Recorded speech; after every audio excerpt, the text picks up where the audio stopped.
fun begins.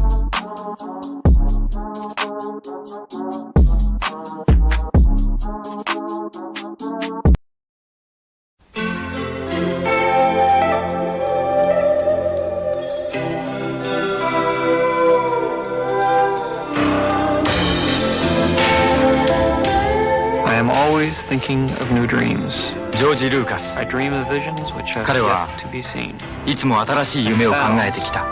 which have not yet been 見たこ heard. とのないものを From dreams, 聞いたことのない I 音を create a new reality. 現実の形にしてきた。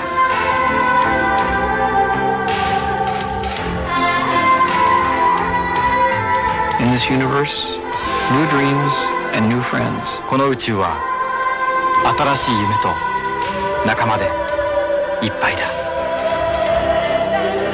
Panasonic, always new dreams, wonderful friends. パナソニック、いつも新しい夢、素晴らしい仲間。 Panasonic, Itsumo, something. Hello there. I fucking love how much of a fever dream that I know. every single time. As soon as the smooth jazz saxophone starts playing, and then he starts fucking holding hands with the Ewoks, I'm just It's like, the field God of wheat damn it. for me. It's like he's in the fucking Elysian fields with Ewoks and stuff. It's it's just a fever dream is the perfect way to describe it. Yes, it's one of my favorites for sure.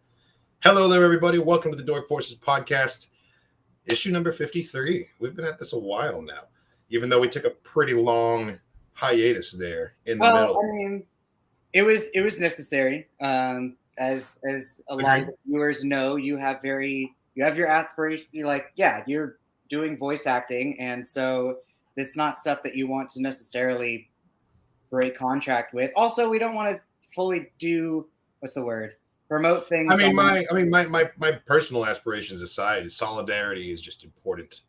True. You know, that's kind of the definition of solidarity is when you don't have a personal stake in it, you're standing so that other people are able to get their fair dues. You know, that's true. But more so, what I wanted to try to say is like we didn't want to promote businesses that weren't necessarily like exactly. The entire basis of this podcast is talking about the very productions that were struck. So it really just seemed like the right move for that reason as well. You know, we're not trying to do the studio's work for free for them.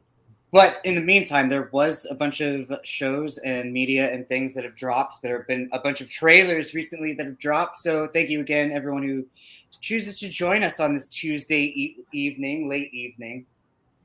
So yeah, last week we started with like a kind of a breakdown of the 8-episode arc that was the Ahsoka series. We finished on episode 3 or episode 4. I remember us talking about the dog fight. And we did sort of get started on it, and then we kind of went off on a tangent and never came back to it, as we tend to do. I thought that so today we were going to discuss the entirety of Ahsoka season 1, and I thought we should just start back at 1 again and work our way through, because there's only 8 episodes. It was actually a pretty short. Like I'm a fan of the longer seasons. Maybe that's just me being selfish, not wanting it to end as quickly. But I feel like you can really flesh out the stories when you have like 22 episodes in a season, for example. It's true, but at the same time, it's like because of how one, none of the Disney miniseries that we've had in the before have like been particularly that long, aside from it being an animated show. But no live action show, be it Star Wars or Marvel, has really exceeded more than 11 episodes. No, it's like I said, it's just wishful thinking on my part. I would like more. But it makes them more specific to the story that they want to tell about. And it gives them much more limited space and limited time to get their point across, of which I think they beautifully did with Ahsoka. They made it by the end of it, it was a very wonderful branch into whatever could be season 2 or whatever the Filoni movie verse might end up being. But the overall story arc and just story of Ahsoka herself, even with the interactions of the other characters, was just sewn together so fluidly. Versus some of Book of Boba Fett, which a lot of people complained about, was just Mando season 3.5 or 2.5 or whatever the fuck. But sure. Just complaining of how some character interactions seemed a bit forced, whereas this one was definitely just completely more cohesive. It really did a really good job, I think, of kind of giving you a very brief backstory. Like if you've never watched Rebels before, if you've never watched the Clone Wars before, there was plenty of exposition, and they could have been like it ran the risk of being really clunky because there's so much context out there that they couldn't include in the show. But I thought they did a good job. Like you were talking about the flow. I think that the cursory explanations that they needed to throw out there for the casual audiences were done gracefully enough that they didn't really pull me out of the experience. I mean, like, it's no secret that I'm an easy sell when it comes to the experience the first time watching a new Star Wars thing. So, like, nothing was going to really push me off of that focus. But regardless, like, sometimes I feel like the exposition can be what undoes what could otherwise be a really cool adaptation of something that comes from another property, because you need to explain who these characters are at least a little bit. I think they did a great job. I think they did it really well. I think it was we'll get into it a little bit more once we reach. I think it was part 7. Episode 7. The big flashbacks, the big Clone Wars flashbacks. Episode 5. That was episode 5. That was 5. Yeah, the War Between Worlds, Clone Wars, Siege of Mandalore. Yeah, so we'll get into it when we reach episode 5. Yeah, let's just dive into it, because we're going to do our Ahsoka discussion, and at the end of the podcast, we're also going to do a little Q&A sesh. If anyone has any questions that desperately need to ask us, you guys can throw them at us at the end of this here. So, yeah, diving into Ahsoka. So, episode 1, what I've done here is I've pulled up my notes that I took during the reaction. So I just have like random shorthand written down here, and these are the things that like made an impression on me at the time of watching it. So the first thing I've got is that in the very first episode, the opening story crawl, the red lettering just like moving up instead of down on the screen. Something about it felt like the dust jacket of a Legends novel. Like it was very like early 90s Bantam era. Like it was very cool. I really liked the vibe that they were going for, and it really gave me like the early 90s Legends vibes, like in the best possible way. And then like we didn't realize it at the time, but they were setting up stylistically what was to come, because they just like hit us with so many influences from like the early 90s period in Legends, like Dathomir, talking like Courtship of Princess Leia, Thrawn himself, heir to the Empire, like all of it. It was amazing. It was amazing. And it all started with that red crawl for me. That was my first little like vibe hint of what was to come. You know what I mean? It's true. I just wrote down silly security. When Shin and Balin first get on that New Republic ship, and he's like, "This seems highly suspicious. I don't think they're really Jedi. Let's bring him aboard and give him a talking to." Yeah. The well played, man. It's kind of something we talked about last week also, but the well played, just opposite flowed introduction of what episode 1 was just very well executed. It was very, because we've gotten used to seeing those homages of the prequels in these other ways, like getting the silver, revamped Naboo starfighter. But this one was very much like, okay, we're going to take a similar situation, but we're going to make it like the absolute opposite. Right. Like Mando's N1 starfighter, like they treat it like it's a hot rod, like it's this classic, and that's all about like Jon Favreau and Dave Filoni's opinion of the prequels. They're classics. Or just in Andor having a bunch of Easter eggs in Skarsgård's like antique store, and just that became like. I see. I feel like the word Easter, like you're right, those count as Easter eggs. But when Andor was being what was like in the discourse, I feel like the word Easter egg started losing all meaning. That's true. Everything became an Easter egg, and it's like you got to understand that these shows take place inside the same universe, and it's not possible to ground it within that pre-established setting without pulling in little pieces from the periphery that were in those other settings. That's not Easter eggs, man. That's just the basic building blocks of world building. Like a gonk droid, I don't think that's an Easter egg. I think if you see a gonk droid, you're like, oh, this is Star Wars. That means we're on a spaceport. Every spaceport has a gonk droid. It's not.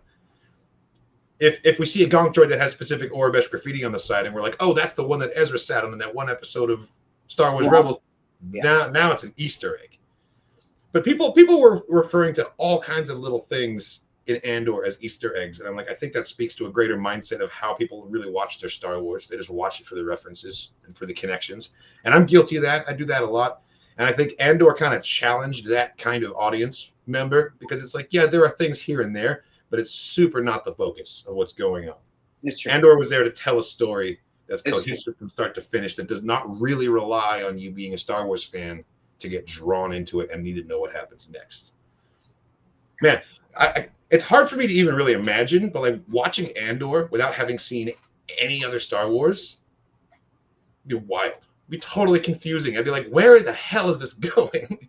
I hope those rebels win someday. Like, that's true. So, yeah, if you were to watch Andor by itself, I mean, we're completely off tangent from our Ahsoka breakdown.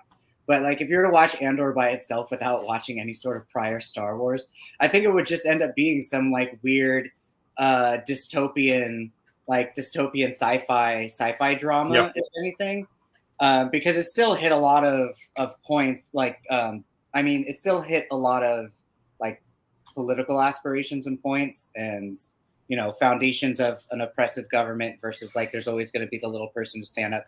Like, there's at least enough internal story for it to have an overall, you know, body right. without it needing to be Star Wars as its like, you know, co-parent per se.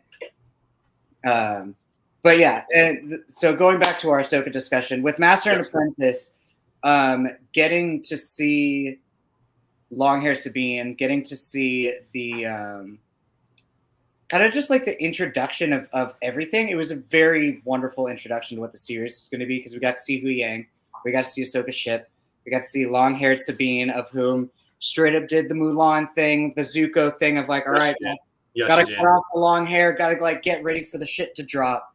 And then it brought us right into part 2, Toil and Trouble. That's a good analogy. That's what I was going to say too. Yeah, Toil and Trouble. So straight away with the name, right? Toil and Trouble. They were laying it on thick, teasing about the witches, and they were not being subtle about it. They're like, this is going to have witches. It's going to be excellent. So the first thing in episode 2 that I really liked was Balin looking up and seeing the Purrgil, just like up in the skies above Cetos. It was like one of the first shots, and that was our first time seeing Purrgil since that Mandalorian episode where they're in hyperspace. Episode 2. Yeah, the very beginning when they're on Cetos in the very, very beginning. Oh, that's okay. Yeah, that's fair. I was like, yeah, he looks up and just way up high in the sky, he sees the Purrgil going by. Gotcha. I thought that was way later on. Well, I mean, they become relevant later on, but our first glimpse was episode 2. So this was just the thing that I had trouble with this at the time, but Sabine recovering so fast from the stab wound, from the lightsaber stab wound. It's like, it's a whole separate debate to like, should that have killed her? I don't think it should have killed her. She wasn't stabbed in a super vital area, but like, should she be on her feet running around back in the action like a couple hours later? I think the recovery time needed to be a little longer on that one. It wasn't a couple hours later. I think as viewers misconceptualize that time jump. And not to mention, I would possibly, that's possible, but I would argue it's the burden of the storyteller to convey that time to us accurately so we're not confused about it, you know? Did Game of Thrones ever do that shit? Never. No, but this is not a Game of Thrones podcast, and I would never make it one because it's a different level of quality, and I don't want to start that shitstorm. But like, I mean, like between you know, I don't know, between almost any fantasy show or I don't know, even Star Wars miniseries. And actually, you know what? That's a good thing that you brought up Game of Thrones, because Game of Thrones played faster and looser with that as time went on. We never got. And look how well received those final seasons were. We never matters. It matters. Travel time between things, yeah. So it's hard to say what her heal time was. Plus the fact that she got hit straight up with med packs immediately. Yeah, like, she did. I mean, she got the best medical care the New Republic has to offer, right? Because she's a hero. It's not even like when Cad Bane shot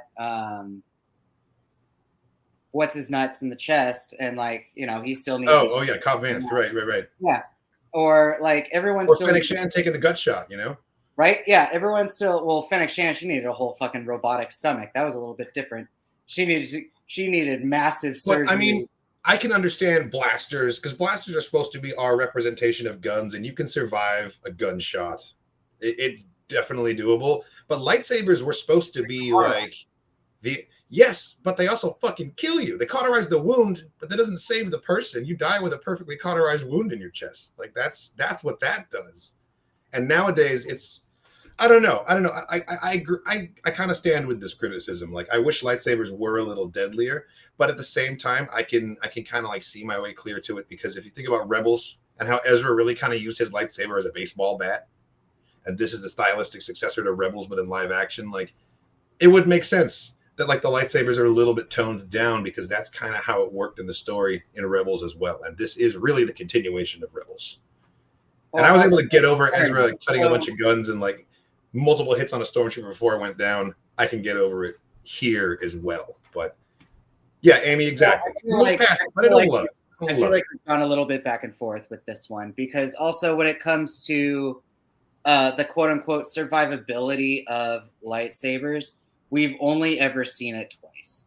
We've only ever seen it with Reva, who straight up took it from Vader. If anything, Reva's survivability would have been way more questionable than Sabine's. Because if anything, what's her nuts? Shin Haiti probably would have wanted Sabine to survive the stabbing anyway, purely to get that point across of like, look, bitch, I could have killed you at any point in time. But what was the motivation there? Did she mean to kill her, or was she toying with her? You know? She had way more sedition and was way more sadistic to it. When it came to the whole Reva Vader situation, part of that you could literally just say is the power of hatred. Same with Kylo Ren surviving across same with Maul. Immediately I think of Maul. Exactly. You know? Same thing with Maul, holding all of his insides in while falling through like a garbage pit and stuffing himself with garbage. Did he even leave his insides in, or did his insides fall out? Like how much of I'm sure that's a whole separate discussion. How much of Maul is left? And then going back to Maul and Qui-Gon, he stabbed Qui-Gon straight through the spine. We know that was spine. That was a lethal stab. He died moments later. Assassin hit. With the Vader Reva thing, we don't know what Vader's intention was. Vader could have just Vader could have just decapitated that bitch right then and there.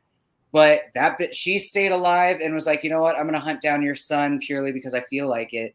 But with Sabine surviving a stab wound and immediately getting a med pack, I think people just need to get off their they rushed her to medical care. Like I think people just need to get off their high fucking horse. Because like there's plenty of times that we've seen people get injured by sabers and get plenty died and plenty survive. Fucking now that my brain is buffering about it, we got to see Finn take a lightsaber slash to the back of the spine by Kylo, and that was he took it to the spine, but he didn't get an impalement. He got like a straight up.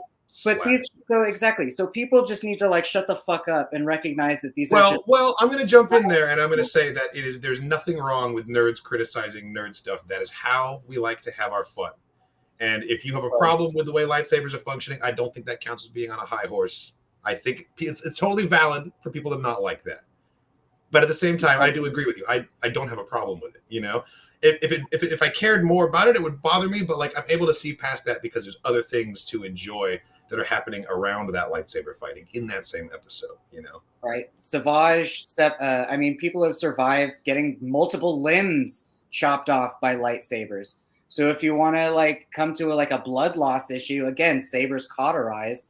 So if you're going to lose 2 arms and a leg, cough Anakin. If you're going to lose an arm, cough Savage. It's no secret that the Star Wars galaxy has way better medical technology than we do, you know? Like someone mentioned in a comment up here about Obi-Wan getting barbecued and then he was fine in the next episode of Kenobi, you know? Right.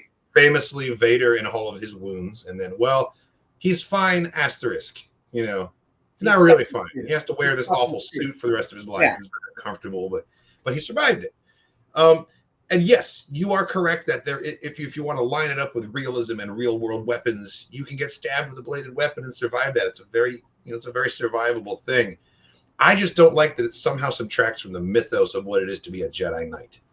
A Jedi Knight is not supposed to be like this tangible, it's a dude with a sword and he stabs people. It's supposed to be like a mythical warrior with powers and this legendary weapon that is archaic and ancient and super duper effective. And it's so fucking dangerous, only someone with a level of precognition can effectively wield it. It somehow diminishes that for me. If like that mythical Jedi Knight could stab you through the chest, and as long as you get to the hospital and you got decent insurance, you're gonna be fine. Like, it used to be like he would mete out justice and now you are dead, you know? And that's just my personal flavor of how I like my stuff, because it's an epic fantasy. And so I like them being these fantastically powerful warriors. And it's a little bit of seeing how the sausage gets made for me, I think. But at the same time, like, if that makes for a more exciting story, then I'm all for it, you know?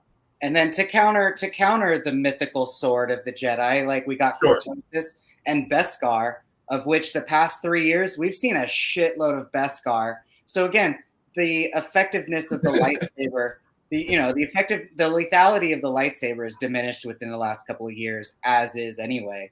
Because have you ever noticed that? Have you noticed how, like, Beskar was this super rare thing? No one is, and then suddenly it's fucking everywhere. Well, it used to be Cortosis, and then now Beskar. I think it just gets to be mentioned, and then ever since the Purge of Mandalore, you know, we got told that, like, that the Empire just gobbled up as much Beskar as they fucking could, and then it's true. Most of the places we see Beskar now is like Imperial-made droids, like the Dark Troopers, Gideon's old thing, and I think they mentioned Beskar in Clone Wars, and they mentioned it in Rebels, because the Duchess that Sabine makes targets Beskar. Like, that's how the whole thing works.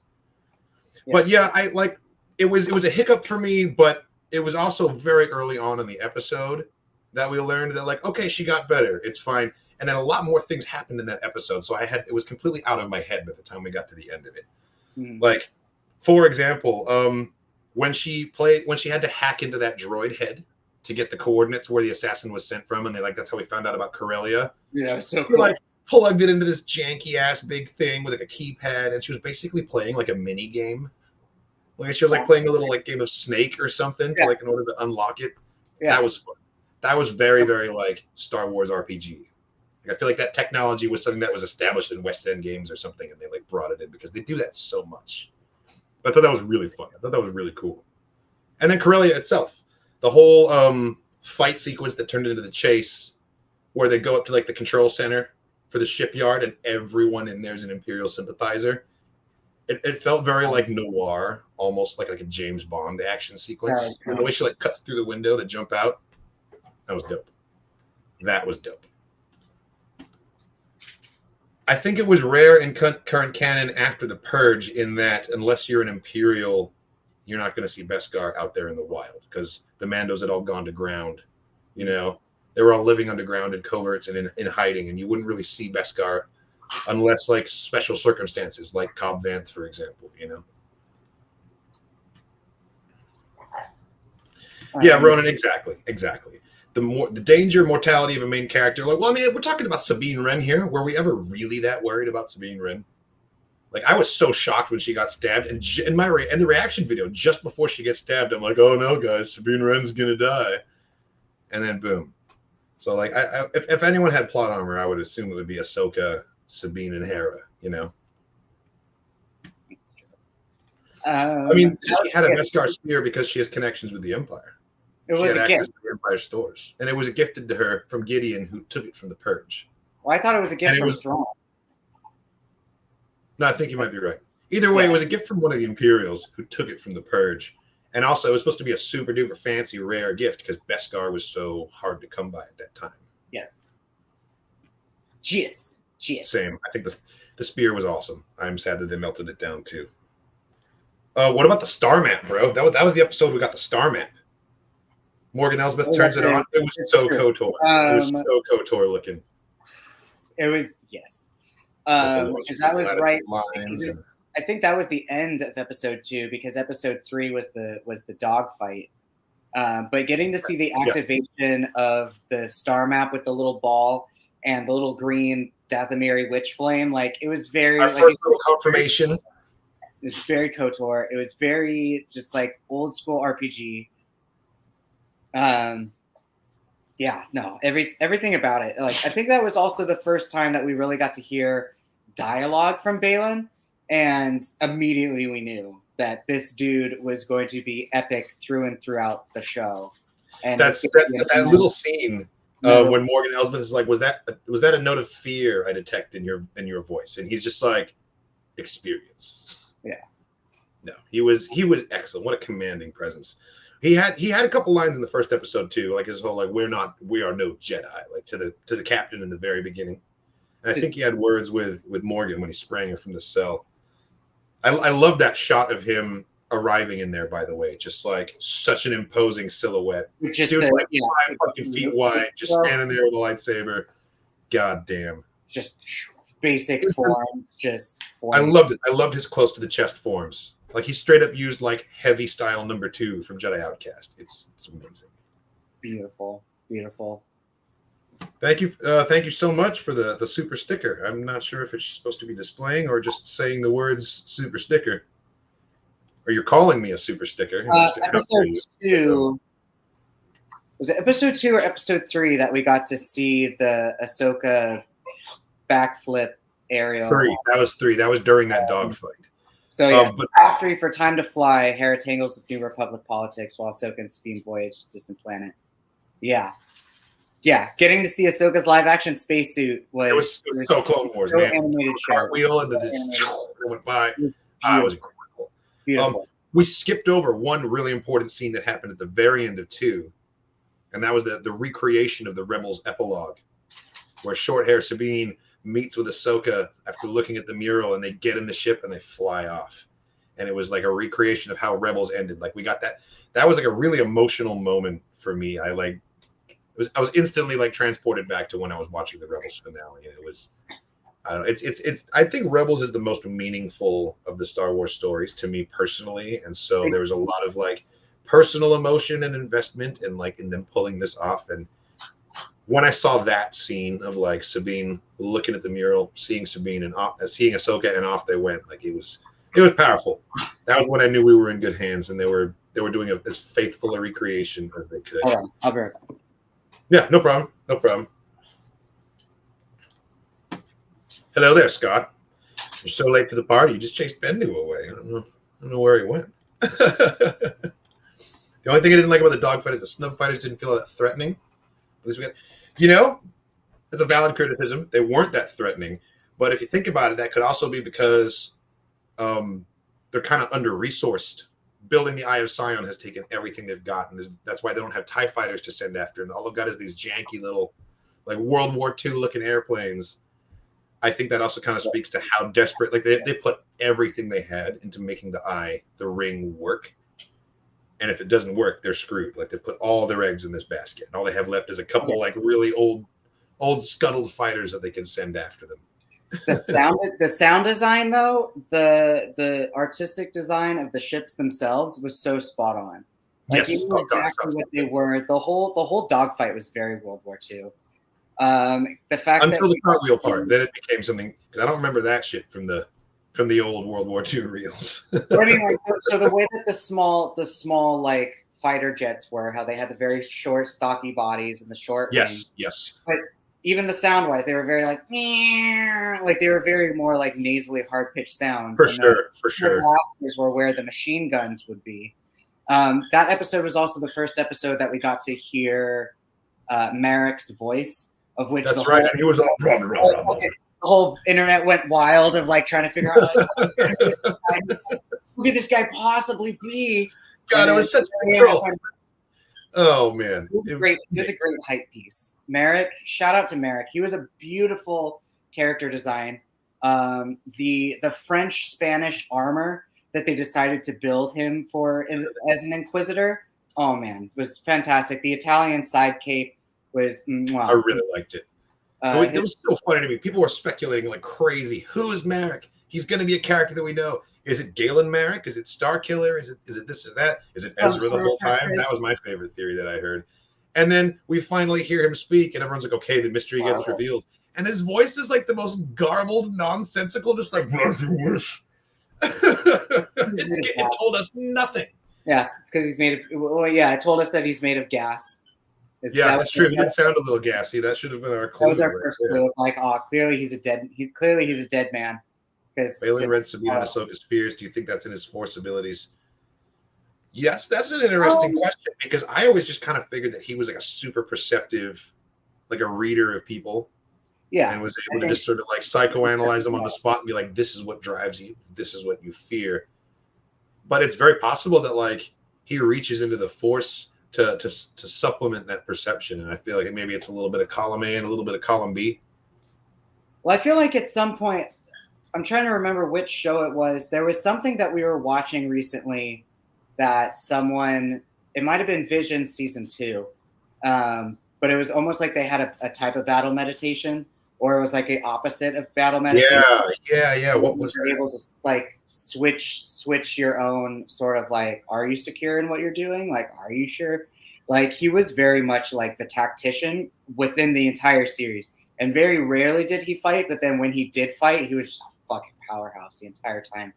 But I don't know. I'm realizing that one thing that we've never seen is Force persuasion being used on a perspective character. Yes. So I think he was probably doing more of that than he was doing the Kylo Ren thing of like, I'm reading your mind and I can tell you what you're fucking afraid of. Like, I don't think it was more of that. It's probably the first. So you don't think he was like discovering what their fears are? You think he was telling them what their fears are? No, I think he was like kind of like how Thrawn is just like a master tactician also, right? By like looking at what cause and effect. So I think Balon might be that type of dude who's like,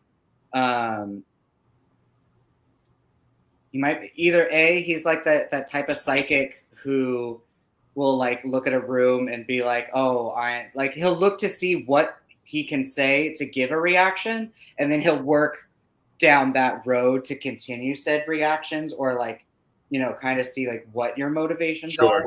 And then, considering how old he is, considering he survived Order 66. Right. He's a very experienced dude who's been around the galaxy a lot. Yeah. That also helps you kind of understand people's motivations and things like that. Yeah, no, thank you for that question. That's a really good question. I think that he is just a really perceptive guy, and the Force enhances his innate abilities just as a person who reads people, We're on episode 3, right? We're talking about episode 3? We are now on to part 4, Fallen Jedi. But part 3, I think we also got to see Hera. Hera almost started getting in trouble, actually. Episode 3 is when Hera got pulled into the office for the first time, and we got to see Chancellor Mon Mothma. That's right. Fucking name drop with the new title. Chancellor Mothma, and then we got the official hearing, basically, where like she was getting grilled by Senator Xiono. Kaz's dad in Resistance. And man, he was a stick in the mud. He was great. I'm really glad that we're getting that kind of a character, because that's a role that was filled in Legends by a Bothan senator named Borsk Felaya. Some people say Phalia, but I've been saying Phalia for like 20 years, and it's a hard habit to break. And it's like, no, it is Phalia, but what? That's how I say the name. Sticking to it. I'm too old to change, man. What?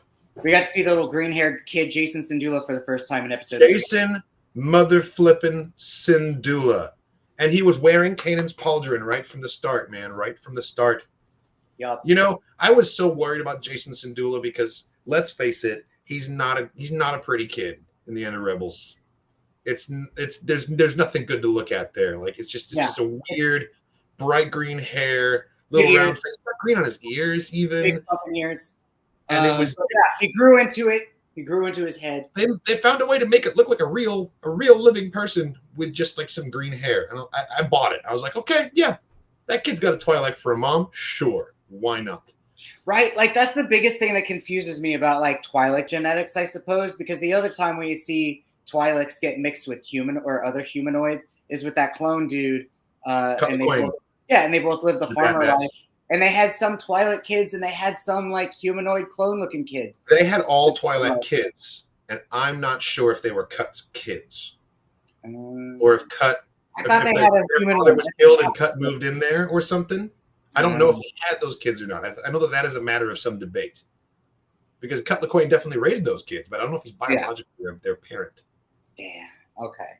Yeah, see, because they were already like 8-9 years old, and the Clone Wars had only been raging for like 3 years at that point, which means he was born like 4 years ago. Oh, so he was just the dad that stepped up at that point. He was the dad that stepped up. Cut LaQuaine. I'd wear that shirt. Yeah. Oh man. Cut's not their stepdad. He's the dad that stepped up. I love it. But yeah, so episode 4. I'm seeing it in the chat here. R.I.P. the Wren family. It was revealed that Sabine's entire family was wiped out in the Purge. No more Ursa Wren, no more Tristan. Her whole family that we got to know in Rebels, dead. Oh, that's true. Never going to see them again. And yeah, that is. You knew that, right? I feel like that was pretty like strongly insinuated. Like, I mean, the Purge of Mandalore is a fucking like genocide. Nobody really made it out of there, so like it kind of stands. Unless a majority of your life is off planet, yeah, right. Unless the majority of your life is off planet, like Sabine's was, because she was doing art shit. But like, well, like Fen Rao survived because he was on the moon. It was on Calgor Dawn. That's true. That's true. Episode 4, I believe we also got the. Well, it was just before Marek's death, but that was the also like the restart fight that we got of Sabine. That was their rematch. We got to see Sabine using Ezra's saber versus Sheen, saying like, "I got this. Don't fucking worry about me." And then Ahsoka started fighting with Marek, and like was starting to kick ass with that because she started doing the Anakin Skywalker play-by tapes, which we started to see. By episode 4, we started to get more Huyang dialogue, which is the greatest. The puppetry in Huyang is so good. The episode started with Huyang having an awesome moment. He was out there fixing the ship, and then he gets jumped by an HK, and they have a whole like choreographed fight scene. And I love that Star Wars has come to a point where we can have an entire compelling action sequence with 0 humans. 0 like intelligible faces at all. It's just 2 robot puppets beating the shit out of each other. I know, it's so that's what I'm here to see. So funny. It was so why funny. I'm here. Okay. Oh my god! When you put it that way, when you put it that way, I mean, bro, he pulled out the backpack arms and was just like, it was great. It was great. They achieved it's like peak Star Wars alien weirdness, and they achieved it once in Mando season 3 too. There was a scene where you had Grogu and you had 2 Anzellans and Din Djarin and then Greef Karga out the window. He's the only fucking human face in the whole scene. Everyone else is a helmet or a puppet. Yeah. And then fucking Carl Weathers just poking his head out the window being like, he's telling you to do this. And he's like, get out of here. He's like, no, yeah, right? Yeah. There's like moments like that. That's what I live for in new Star Wars. It's just like lean into the weirdness. Like, there's no humans here. There's nothing relatable to your species here. This is just like 2 robots beating the fuck out of each other, and I love it. It was beautiful. It was beautiful. Yeah, the aliens in this show, the makeup department knocked it out of the park. 100%. Everyone looked fantastic. To answer Connie's questions real quick here, any chance of Final Fantasy 14 in 2024? I would say there is a very solid chance of Final Fantasy 14 in 2024. I've been meaning to get on the Discord and get together with you guys to sort of come up with a plan of attack, but it's in the works. It's in the works. When was the last time you played a Final Fantasy game? I have never played a Final Fantasy movie. I mean, they kind of are sometimes. I've never a Final Fantasy virgin, and so I'm gonna take that leap with 14 probably very soon here. Yeah. Seeing Homo Solari's comment right. We've already got a guild and everything, so we're like set. Yeah. Of Huyang, 75 original parts and being 25,000 years old. I know that's 25,000 years old, and he's fixing the ship. They've got him being like a mechanic out there. He probably fixes himself, right? Like, but there's certain parts like his head. It's a very specific shape and mold that he's like, look. That would be like going and like working on your crappy Camaro, holding a Tiffany's lamp duct taped to the top of the hood for light. Like putting your own contacts in and just like, doing your own soldering real quick. But the makeup department, so we talked about this with Kenobi and Grand Inquisitor. But between Harrison Dula, between Ahsoka, a lot of the other aliens, which were absolutely fantastic, the makeup department blew it out of the water. There were definitely things with Hera's Leiku that I was worried about, like we wouldn't be able to see the designs and I guess they're not tattoos, but like the circle lines, like there were certain things that I was worried that like would see. Or Ezra's eyes oh my god, whatever contacts, whatever sapphire, sky blue contacts they got for Ezra. No, he looked absolutely perfect. Um, I think out of everyone's make, like, I have learned to stop trusting publicity photos that come out before shows do. Yeah. Because I don't know who they got taking those photos, man. They take the most unflattering photos of characters that generate all of this negative discussion, and then you see it on you're like, oh, none of that was real. It was just because it was a funky angle. But it's like, come on, man. You need to be. They need the guy who takes the photos of the French fries at McDonald's. Yeah, the guy who does the menu pictures of the food, because that guy knows how to get angles. All right, whoever they've got getting pictures of Hera and the Grand Inquisitor and Kenobi and all that stuff. That's hilarious. They made the Inquisitor look like a thumb, man. He looked terrible, and then the show came out and he looked fine. He looked totally fine. His eyes were just piercing yellow, red, yellow, yeah, it was good. Hera had so much detail. Her contacts were phenomenal. No notes. Fucking phenomenal. It was like he stepped off of the page. In terms of faithful recreations of like live action adaptations of characters, I think the easy winner, everyone knows that the best adaptation in that whole show was Chopper. That was we were talking. It was like it was really Chopper just playing himself. You know, if we're talking about good puppets, holy shit. So I guess would he be an animatronic because he had full on he's remote control, where Chopper was. His wiggle, his little wiggle that he could do with his head was nuts. Yeah. Pinpoint machinery. He's the pinnacle. He's top physical performance of what machinery looks like. I could see Chopper on the moon. Chopper needs to be the official body build for all droids. Someone tell NASA. Yeah, I need to see more Choppers. He is a bit of a war criminal, and he even in that episode, I think it was episode 3 when they go to Corellia. He's drop the in the city, just on the shipyards. Yeah, just drop. Do that. He's like, what? That would be bad. Yeah. He's like, oh yeah, no, it'll fall on people. He's like, but they're sympathizers. Does it matter? His rationales are very pinpoint because he's a fucking. Not everyone down there is a sympathizer. The people in the ship flying away from us are sympathizers. But yeah, the way they built him, fabulous. I also didn't realize the size context. So again, something we'll get to with the World Between World episodes was getting to see, because we get to see BB1. I mean, not BB1. Yeah, BB1. R2, and then we get to see Chopper, and so seeing his height and width compared to regular humans, compared to Rebels I'm surprised how big he is. I think is ultimately what my ramblings could say. He's much bigger. No, totally. I feel that same way. I feel like all of the droids are a little bigger than we realize that they are. And which makes sense given the machinery and everything that needs to go into a droid to make it an astromech out of all things. I mean, I felt that way. Going to Galaxy's Edge for the first time and actually standing right next to an A-wing, and I was like, "Huh, it's a little bigger than I imagined in my head." And then I would go see the real the 1-to-1 scale droids and everything's a little larger than you kind of picture it in your head.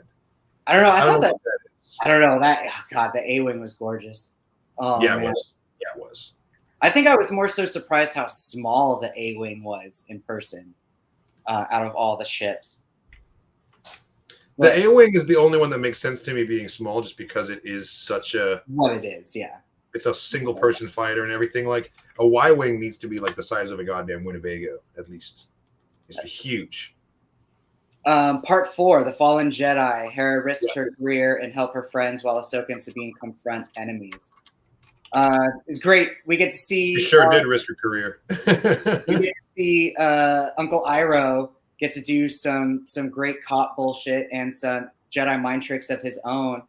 I loved seeing Carson Teva show up and be homies with Hera, because we know that he's homies with Zeb already. Yeah. So it's we're forming this rebel friend group that we don't know about yet, but has been kicking it in the Mandoverse for a while. How dare you just actually hilariously, but also how dare you as a cop have to say to other cops, let me see your license and registration. I know. Brilliant stalling tactic. How dare you ask me why I'm here? Why are you here? Like, bro, you can't Uno reverse this. Who the fuck are you? This might be the best goddamn shot in the entire. Oh, you know what? I'm uploading it to the wrong window there.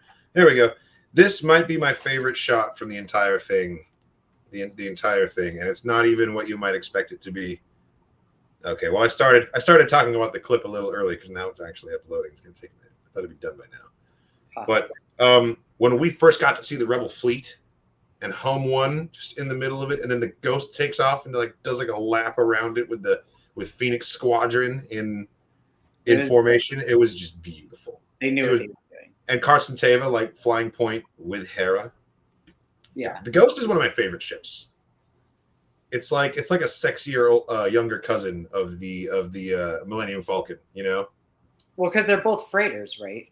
They're both Corellian made. They're both made by YT Systems. And you can really see it. You can really see it in like the diagonal hull plating they have, the kind of the roundish shape.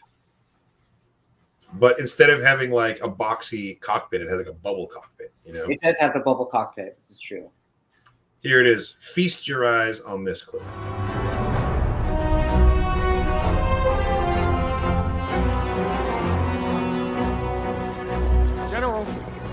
General! I'm not just going to sit around and do nothing, Lieutenant. But you can't leave without authorization. Watch me.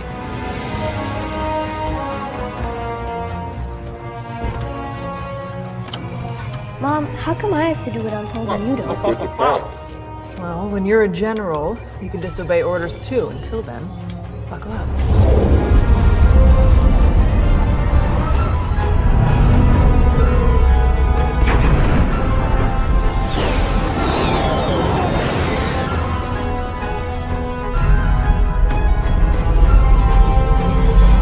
You know, you're risking an awful lot by doing this. Well, you know how it is. Once a rebel, always a rebel. We're all in on 3, 2, 1. Mark!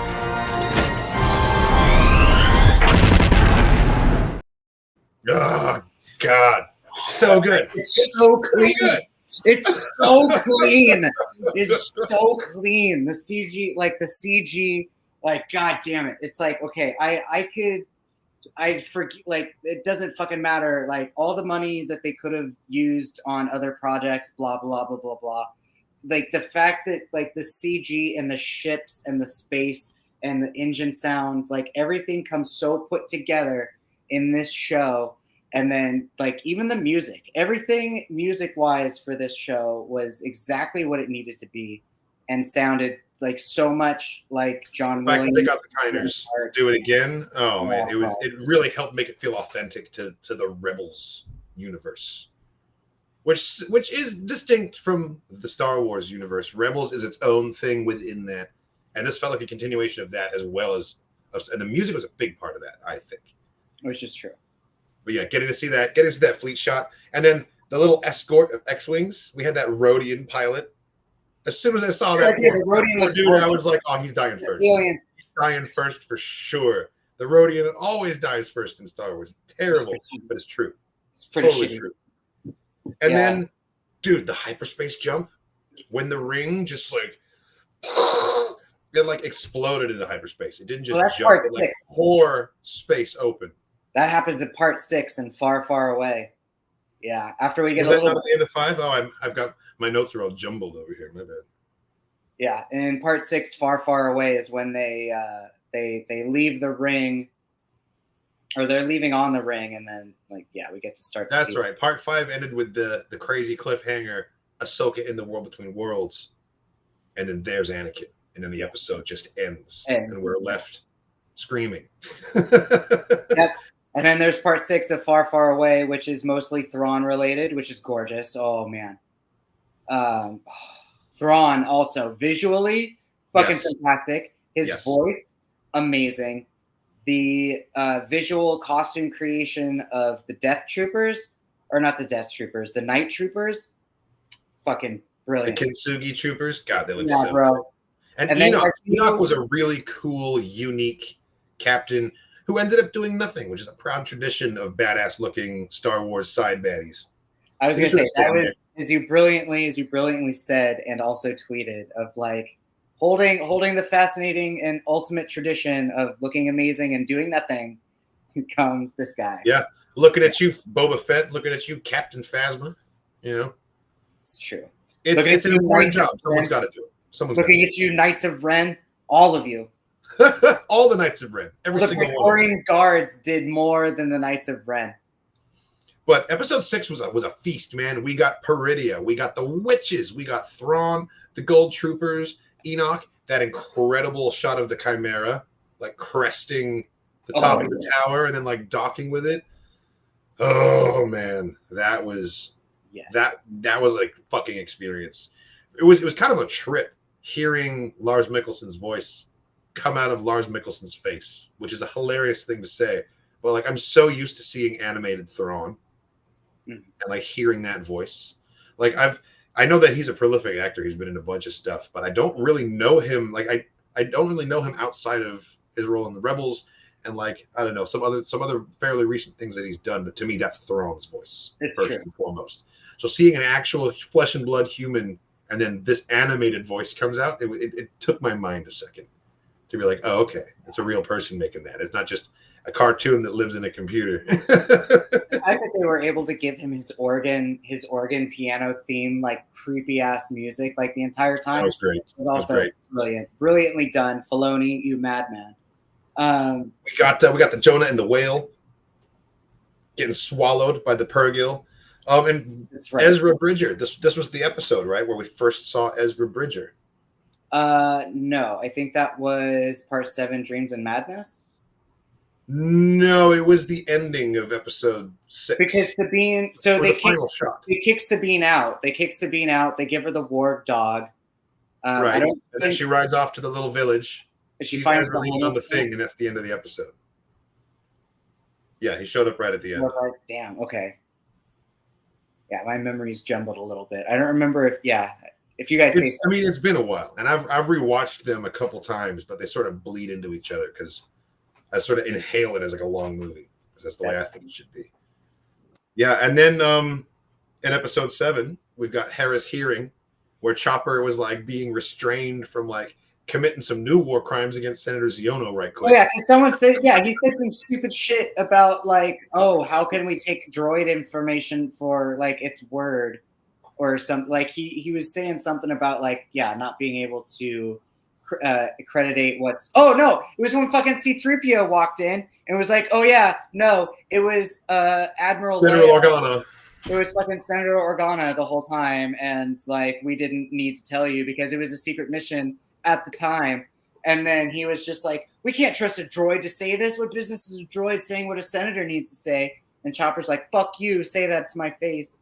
Yeah, it was good shit. It's like, excuse me, Senator, a droid is the reason we blew up the Death Star, all right? If it wasn't for R2 communicating the plans, we trusted a droid then. Like, typical of someone who wasn't there, who wasn't in the war, just like Hera pointed out in that other episode.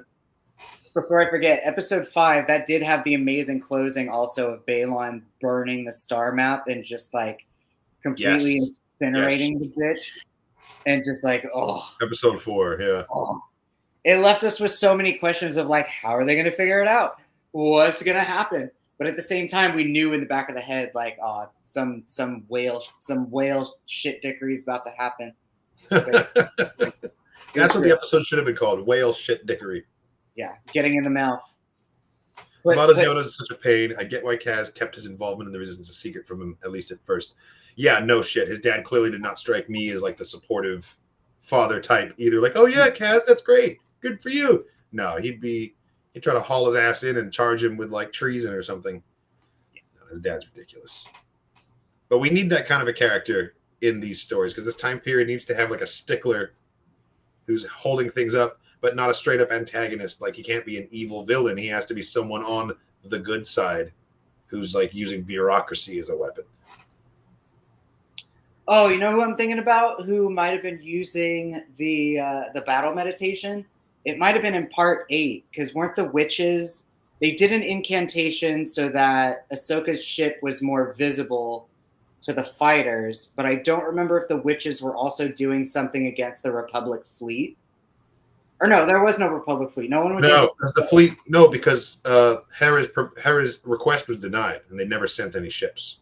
That's right. The one ship that was there when they came back was there to bring Hera home for questioning. That's right. That's right. Yeah, they weren't there to back them up. They were there to escort her home, basically, for That's charges. right. Yeah. Yeah, and then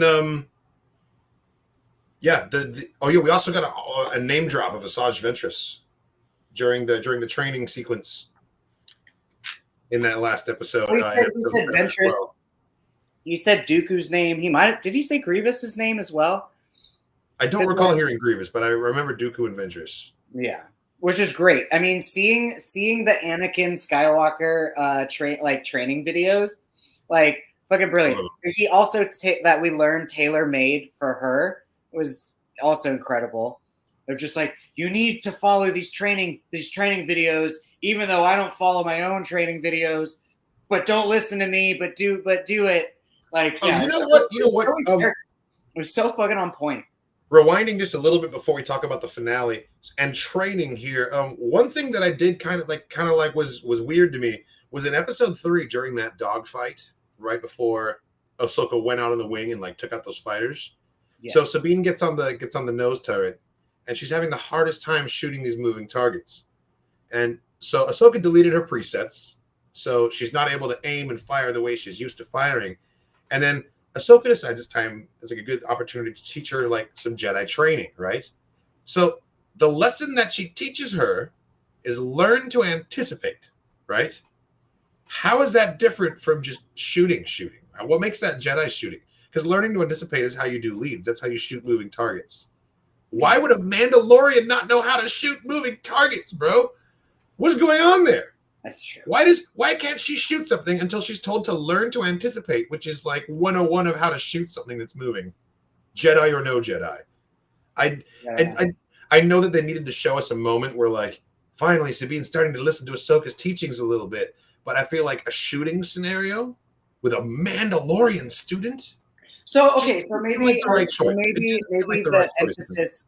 Actually, now that you like kind of get me to buffer a little bit, I think the emphasis was on not being so reliant on presets, not being so reliant on an auto-targeting system. Sure, that's probably what presets were. Going back to your own basics, or like having faith in your own skills and your own basics. Yeah.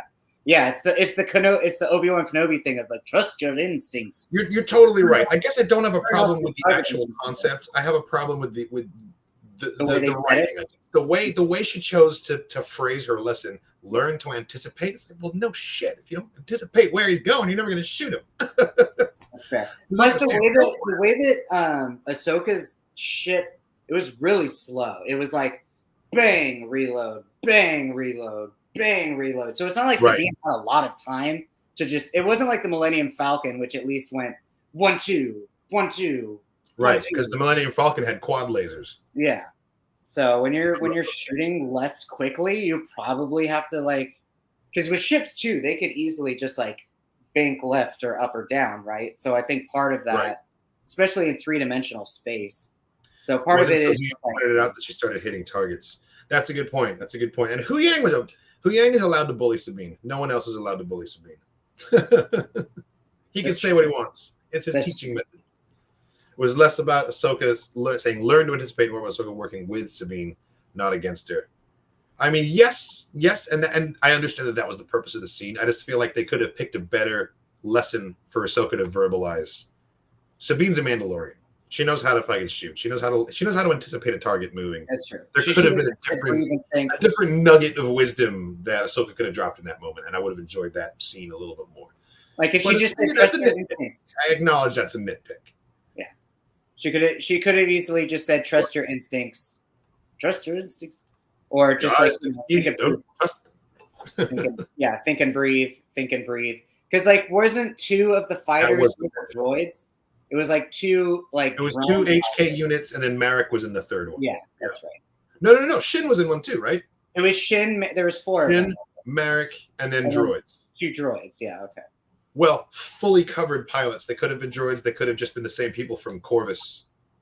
That's true. Because Morgan Elsbeth had like a whole crew of biologicals on Corvus, and I think they came with. That's what they were. The muscle came with. All right, let's do it. Let's talk about that final episode, man. The goddamn Jedi, finale. the witch, and the wardrobe. And the wardrobe. And the wardrobe. I always did it myself. The Jedi, the witch, and the warlord. So yeah, so the Dathomiri witches were absolutely fantastic. The fact that we were able to get so much of a Dathomiri planet name drop, and the fact that one of the final scenes was the Eye, the Chimera, and everyone in orbit, like in Dathomir's orbit. So the fact that we're gonna get a lot of potential live action, creepy, cool Star Wars shit in the future is just glorious. It makes me so giddy. It's gonna be glorious, dude. Something we talked about last week, the resurrection spell, the resurrection chant, the way that they executed it was phenomenal. The way that Mother Talzin emphasized more of like a green ethereal smoke, but these three fates, the three witches, they had more of like a green electricity, but like kind of fire. The subtle differences in the magic was awesome. Which really emphasized more of like, because they're from Peridia, which I guess is supposed to be the origin planet for the witches, I suppose. It's kind of what they led us to believe and led us on. Do you think that so do you agree with my theory? I should phrase it this way, because I do think this. All of the current Star Wars characters that have been introduced in new Disney canon that are in this timeline and still alive will be in the movie. They're all going to be in Filoni's movie, right? You bring it, it's going to be like the Avengers. You just bring it fucking everybody in there, right? Those three Dathomir fates, right? The witches, they're going to have their climactic showdown and be defeated by Marin from Jedi Survivor.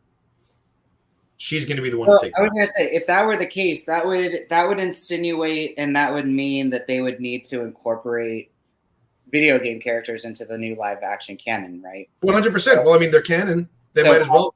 They've got an actor ready to go. Yeah, but they haven't been mentioned yet, right? So well, no, they haven't been mentioned yet, because as soon as they get mentioned, suddenly you have to answer the question of, well, why aren't they here helping us? You know?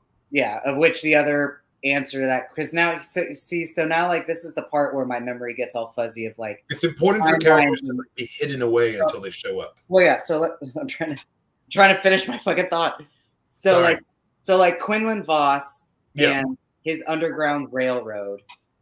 By the end of this point in time, Obi-Wan is a super, super old man. Well, he's dead, but he was a super, super old man. He's a super, super old man, which also insinuates that Quinlan Voss would have been a super, super old man, which means at this point in time, Ezra's in his prime. Cal Kestis has to be in his prime. Cal Kestis is straight up middle-aged at this point. So Marin would have to also be middle-aged then. Yeah. Trying to think of like who the fuck else would be there. I was thinking of a person, and then I forgot that person. The lady from Inferno Squad, was she? Oh, Iden Versio. Yeah, Iden Versio would still be alive, and she'd be with the Rebels. She'd be so she'd be there. She dies like 10 minutes before The Force Awakens starts, or sorry, before The Last Jedi starts. Gotcha. Okay, so she would totally be within that time period and would be alive and like doing shit. Gungi, that got me too. Well, he's really, really, really old. Well, he's dead. He's a Gungi now. Fuck yeah, my boy Gungi's still out there. Right. So like, there are people, but there's certain characters, like all the video game people, they'd have to make the live. They would have to like bring them into the fold somehow if they really wanted to do that. Like they would really have to like find some way to introduce Marin, or by the end of the second Jedi Survivor, isn't Marin just like kicking it off world with Cal Kestis and like going on adventures with him? Or does she? Well, yeah, exactly. That's what I assume would happen, is that the Mantis would show up and out gets Cal and Marin, and Grease and like the whole cast, because they're like a crew on a single ship. So it can be like a package deal kind of thing. If they run into one, chances are you're going to run into all of them. That's fair. I don't know. I feel like if Marin tried to go back to Dathomir, like what would end up happening is like the fates, the three witches would be like, "Hello, daughter. Like, come join us because it's your destiny. Like, we're all the same. We're all part of the same family." And then they're probably gonna do a Game of Thrones like Night King thing and like resurrect the whole goddamn planet and just make a whole like fealty of zombies. And then she's gonna be like, there's too many of them, I can't do it, but you're also evil, so I can't join you, but I don't know what to do. So yeah, I don't know. No, I think please. I think that's not going to happen on Dathomir. I think they're going to go back to Dathomir initially, but they're going to try and expand and take over many worlds. So the showdown's going to go down on whatever their new flagship world that they're trying to conquer is. That's fair. I just feel like we're going to get all the parties converging into one huge cohesive finale type thing. You know, it's going to be a big old hybrid event. Well, sure. I mean, there's one more Jedi game coming. Survivor was the second. There will be a third one to complete the trilogy, which unfortunately is why we know they're not just going to be chilling on Tanalorr forever. That would be a nice, neat little happy ending. But like, if there's a third game, something's got to happen that brings them back out. So eventually, Tanalorr like gets destroyed, discovered by the Empire, something to push them back. As the chat is bringing up, Bad Batch. Who knows if they're going to be alive? I mean, like Bad Batch season 3 or 4, like there's a lot that could happen. One of them's already passed on. Theoretically, I don't know. Tech could still be Winter Soldier. No, that's too early. Could be Winter Soldier hanging onto a mountain somewhere. But yes, is Hunter, and my name is Tech.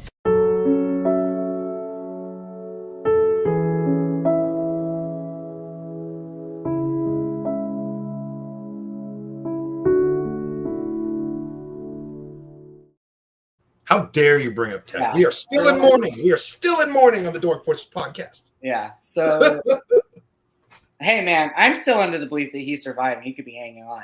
All we found were his glasses. No body, no death. No body, no death. Exactly. No body, no death. But Omega, she could randomly show up. I don't know why, unless she, like, at this point is also a middle-aged mercenary. And she's like, you know what? Boba Fett's doing shit. Like, yeah, I don't know. Because... fuck, she could save like the rest of the Kaminoans that are being like held hostage as scientific prisoners, bro. Like, we don't know what she could do. Like, she has her own story arc to fulfill. No one even knows who Omega is. Like, man, I'm already heartbroken for Wanda Sykes, who never even found out. We never even got a scene of her learning that Tech never made it back from that mission. So if they breeze right over that and just jump into another mission in season 3, I'm gonna be pissed because I need to get that emotional reaction. Right? You know, like I wouldn't put it past them to bring him back from the dead. I think I could see them doing that. Yeah. Honestly. Not to mention something that we never got to answer. We never got to find out what happened to Crosshair. We never got to find out what happened to Cody. All we find out is that Cody decided AWOL and decided that everything I've done has been wrong. And I feel bad for shooting at Kenobi. I should probably leave. And man, that final Cody episode with that new clone in the snow, like that was just brutal, bro. Heartbreaking. Yeah, that show's really going places, like places that you wouldn't expect animation to necessarily go. Like, yes, there's dark moments in Clone Wars and there's dark moments in Rebels, but the Bad Batch kind of lives in the dark moments. You know, like it's just this permeating, consistently, just like very like. Just grim, bleak look at the universe, and I love it. I'm all about it. Even the second to last episode where they're like, they're on this tropical semi-volcanic planet. Nothing wrong or bad could happen, and then all of a sudden it turns into a fucking it's a tsunami episode. By the way, God, that was also like devastatingly brutal. Oh man. Man.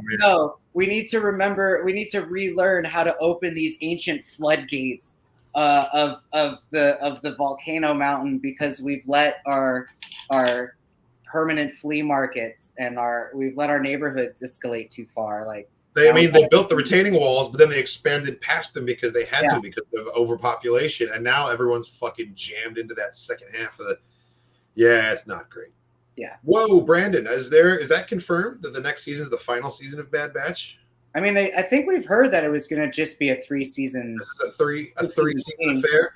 I had not heard that, but no, okay. Everything has to lead up. Everything leads up to Exegol, right? Everything has to fucking lead up to Exegol. Yes. So there's, I mean, you there's know what they a lot of say time. about having 3 seasons of a show? What? It's a mocking of the Trinity. Oh yeah. Oh, dude, I need to, bro. I need to turn on. I need to turn on a Max account so goddamn bad. I'm going through. You like, are missing out, bro. I can't believe you still haven't. Sorry, everybody. We're going on a little sidebar here for a second. No, it's fine. So we finished our Ahsoka. We finished the Ahsoka breakdown. We're about to go into but Ghost Adventures, bro. Fucking. There are things in this world that we will never understand. Understand. Yeah, I can't give you an explanation. Stop running. I can't give you an explanation. Yeah, no, it's too much. It's a haunted museum show, better than I thought it was going to be. Ghost Adventures continues to be the same like shit that you can't look away from. Yeah, Aaron, I have to lock you in this room. And you need to get EVP evidence. I'm going to lock you in this room. Billy, feel my legs. They're so cold. Feel right here. Feel my legs. No one knows what the fuck we're talking about, man. We got to talk about Star Wars, or these people are going to start leaving. God, oh, man. That was our Ahsoka discussion. Fantastic show. Can't wait for season 2. Can't wait for the movie, whichever one comes first. I know that either way, we've got a narrative conclusion looming in the future, and I can't wait for it. Right. Let's turn it over to you, fine people. We wanted to do a little bit of a community Q&A for the back half of this podcast. Ask us your questions. Bring us your burning queries, and we will do our best to sate them for you. This goes out to everybody. But they said that on a Bad Batch panel. Okay, that it was going to be 3 seasons. Fair enough. I'll consider that confirmation for sure.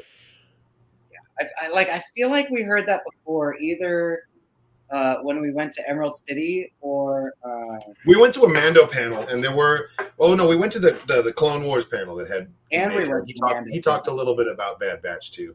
Yeah. Any Mortis God's theories? Okay.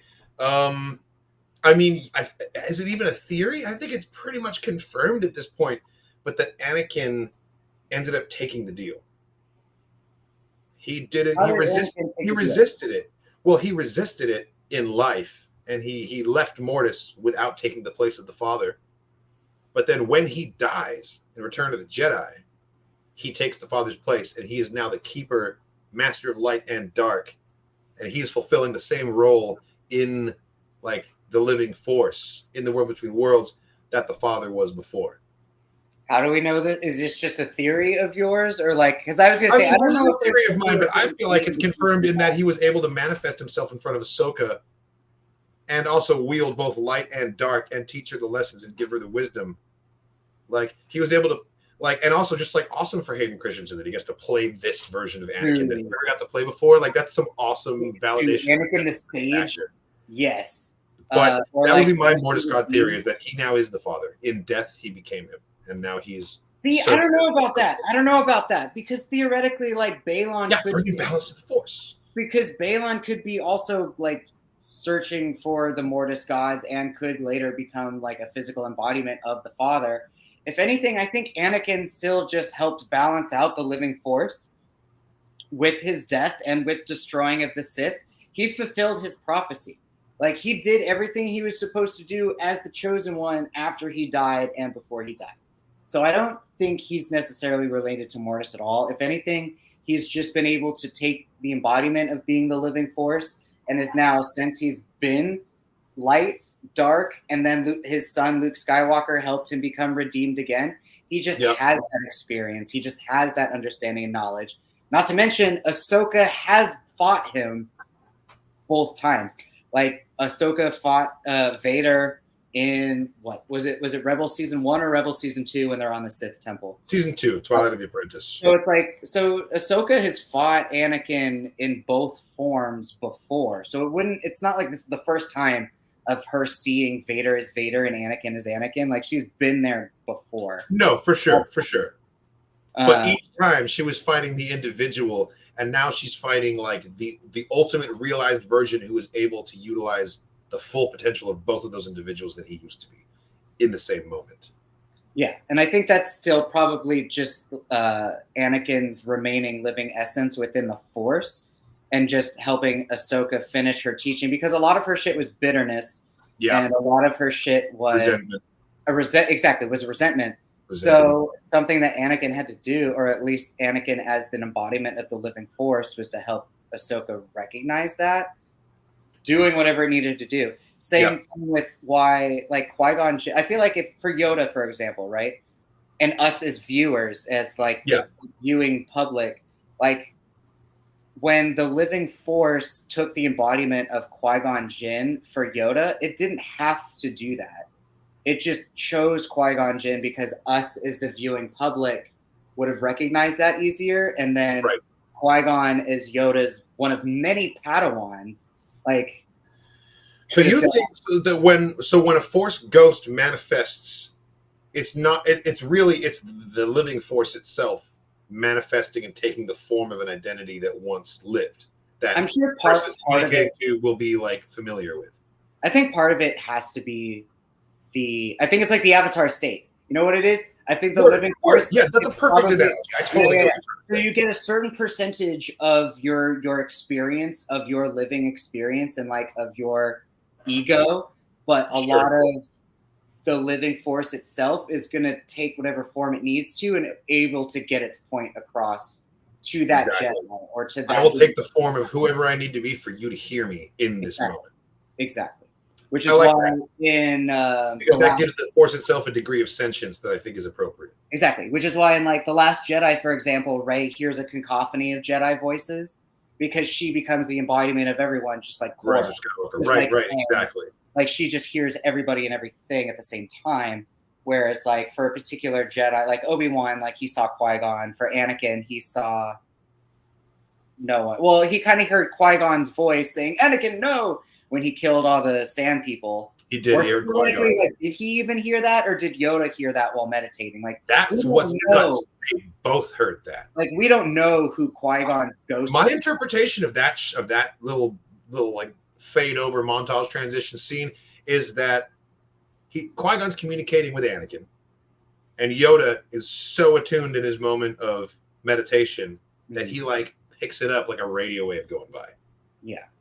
He's able to intercept a force message from a ghost to another Jedi because he's just that focused in that moment. Yeah. So I think that he said it to Anakin, but Yoda also heard it. That's always been my takeaway from that. Yeah. Why do you think Ahsoka series was so polarizing for fans? Well, I think you go first. Okay. I will preface this by saying that everyone's opinion is valid and everyone can have their own unique way of engaging with Star Wars, and we don't all have to agree. And we don't all have to like everything. And the people out there who thought that Ahsoka was the worst show they've ever seen are entitled to that opinion. And that's fine. I think that beyond that, though, there is a very concerted effort to try and like review bomb and just like decry and just basically negatively interact with all of the new Star Wars content purely on the basis of that it's made by Disney, you know?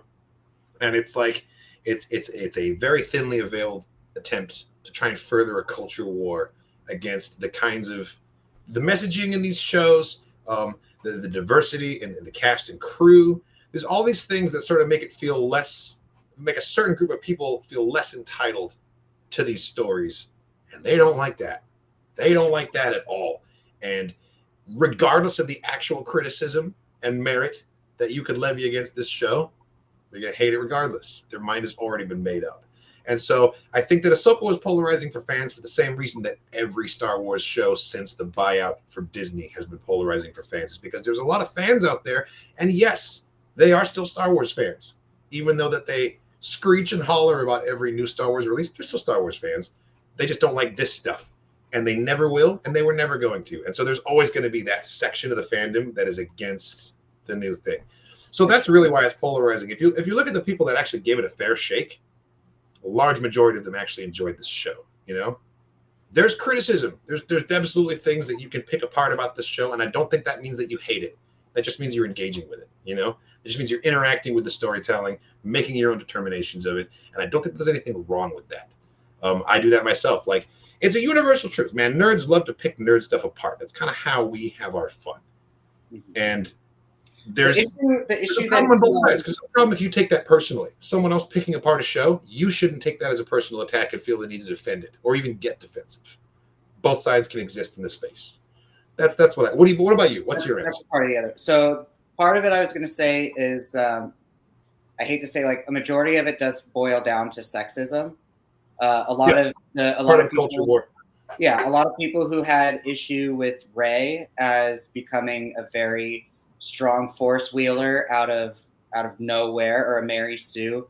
A lot of given to Sabine, who they tried saying was like, oh, look at this random person who's just given force powers out of nowhere. It's like, no, like Grogu?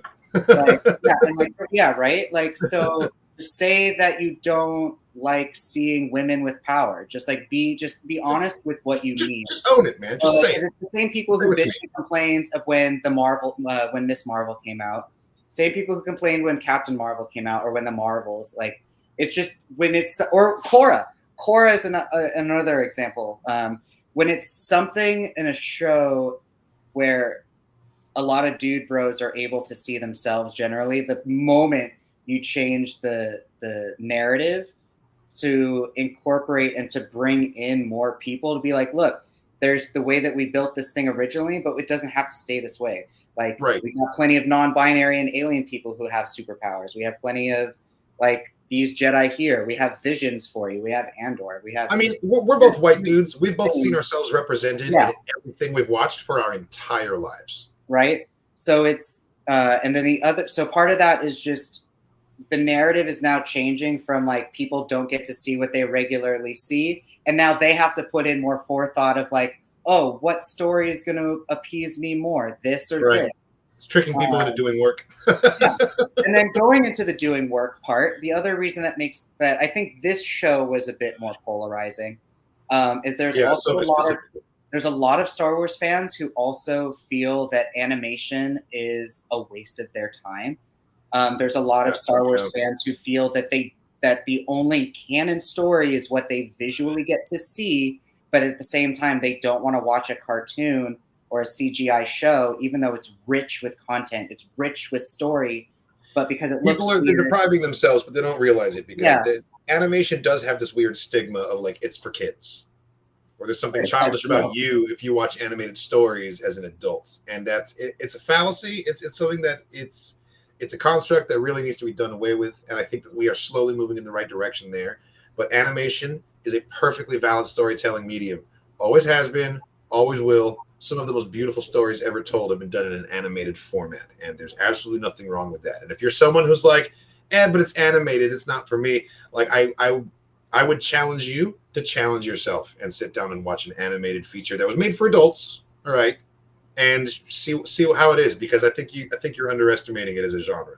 I would also challenge you, on top of Katarn's challenge, that there are more beheadings. I will challenge you that there are more beheadings within the final season of Clone Wars than there's more beheadings in the final season of Clone Wars than there is in Kill Bill Volume 1. Okay? Say, like, there's a scene in not even the final season of Clone Wars, but, like, there's a scene where Lord Maul and Savage are talking to a bunch of, like, Black Sun gangsters. I know exactly the scene you're talking about. Then Savage straight up just does a saber throw and kills, like, 5 people at once, and it's like, this is a kid's show. And then, or there's Ahsoka who spins in the air like a fucking fairy, ignites both of her lightsabers in a beautiful little, like, fucking 360 twirl. And I love that episode. Like 4 people at once, and you're just like, this is a kid's show. Before Morgan Elsbeth was confirmed to be a Night Sister, there was a really good theory that she came from the village in that episode. The episode where Ahsoka does the spin move and does the decaps. They're on a snowy planet, and there's a little village, and the Mandos are being dicks to them. That was the leading theory, was that Morgan Elsbeth came from that village. Did not end up being the case, but that was a theory at the time. Who do we hope to see show up in Andor Season 2? There's a lot of honestly, I will give the unpopular answer and say I hope no one I recognize. You mean actor-wise or character-wise? I mean, I don't want cameos. I want to focus on the story being told here. Like, I think that unless a character shows up in a way that absolutely services the story itself first and foremost, I don't want it. Tarkin. Okay, so here's the thing. Tarkin would be dope. Tarkin would make sense. Tarkin would make sense. I don't want to see, like Zeb and Hera being like walking down the hallway in the background kind of shit. Like I want things that I want to be focused for this one. This one I have a laser interest in this show. Game of Tarkin Thrones makes sense though. That's a really good answer. Tarkin, I like that a lot. ISB, you know. Yeah, so ISB wise, so the tricky part with Tarkin, now that I'm thinking about it, is like, would we try to find an actor and then do the resurrection CGI on his face that we did for Rogue One, or would we just try to completely like make a new Tarkin? I think that they will get Guy Henry again and use because the deepfake technology has come a long way. Like Rogue One, it's already aged a little bit. Yeah.